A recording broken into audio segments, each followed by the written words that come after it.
1:06 দিকে যখন নাকি বিমানটা ওই দিকে আগুন লেগে পরে এদিকে আসতেছে, তখন প্যারাশুটের মাধ্যমে স্কোয়াড লিডার যখন উড়ে গেছে তখন আমরা মানে নামাজে দাঁড়ামু এই অবস্থায় দেখতেছি আগুন লাগছে বিমানটা।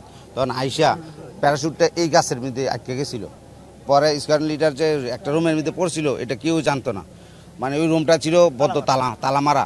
1.5 ঘন্টা পরে আমরা সবাই দেখছি যে ওই বেলুনটা গাছের মধ্যে একটা ঝুলতেছে। তখন আমরা ভাবলাম যে বেলুন এখানে কেন রয়েছে, আমরা ভাবছি যে ওইখানেই স্কোয়াড লিডার মারা গেছে।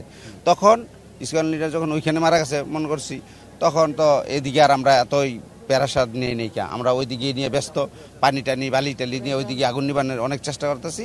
তখন অনেক 1.5 ঘন্টা মানে 1 ঘন্টা 20 মিনিট পরে আমরা যখন একটা ইঞ্জিনিয়ার দেখছে যে বেলিন, তারপরে একটা রুম তালাবদ্ধ আছিল, ওই রুমটা খুলছে, খোলার পরে উনি মানে একদম ডেটও না আবার মানে মুমূর্ষ অবস্থায়, পরে হেলিকপ্টার দ্রুত আইসা ওনাকে নিয়ে গেছে, উদ্ধার করে নিয়ে গেছে।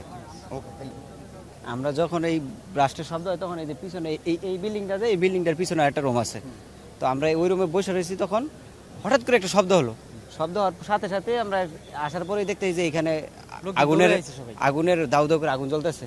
তখন আমরা সর্বপ্রথমে আমরা এলাকার লোকজন আসার পরে আমরা ওই সাইডে এই 2 তলার আরেকটা গেট আছে ওই সাইড দিয়ে, ওই গেটটা আমরা বের করে ছাত্রছাত্রী কিছু আমরা বের করার সাথে সাথে তখন এইখানে আসার সাথে সাথে আবার আগুনের আরো লেলি বের হয়ে আসে।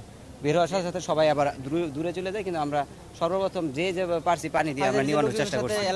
সর্বপ্রথম এখানে আসছে হচ্ছে সেনাবাহিনীর আসার মনে হয় 5-10 মিনিটের ভিতরে আবার আসছে ফায়ার সার্ভিস। তারপর সবাই উদ্ধার করার জন্য যার যার মতো আমরা চেষ্টা করছি। ঠাস করে এখান দিয়েই আসছে, আমাদের বাসা এখানেই, আমরা এখানেই থাকি।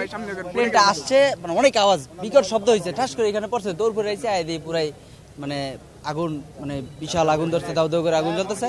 তৎক্ষণাৎ সাথে সাথে বাল্টি নিয়ে যেভাবে পারছি লোকেদের সাথে পানি টেনে দিছি, এতটুকুই। 1:06 দিকে মানে আগুন ধরছে এখান থেকে আরো প্রায় 5-7 কিলোমিটার দূর থেকে দৌড়, ওইখান থেকে আগুন ধরার অবস্থা, আকাশে আগুন ধরার অবস্থায় প্লেনটা আসতেছিল।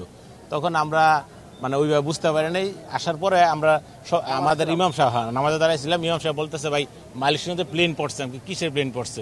যে শব্দ হয়েছে মনে হয়েছে চালে কেউ ঢিল দিয়েছে, এরকম শব্দ পাইছি আমরা। তখন আমার বাচ্চা আবার এই বিল্ডিং এ পড়ে, আপনার এই বিল্ডিং এর 2 রুম পরে তো আমার ওয়াইফ আমার ফোন দিল, বলো যে আনাবা তো ওই ইয়াতে প্লেন হায়দারের বিল্ডিং এ প্লেন তো অনেকে পড়ে গেছে।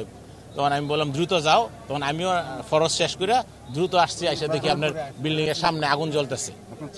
আমার মেয়ে, হ্যাঁ মেয়ে ছিল, এখন সুস্থ আছে। ওই পাশ দিয়ে আর্মিরা এক্সিট করে নিয়ে গেছে, আপনার বারান্দার গ্রিল কাইটা বের করছে। আমার মেয়ের সাথে ওর বান্ধবী ছিল,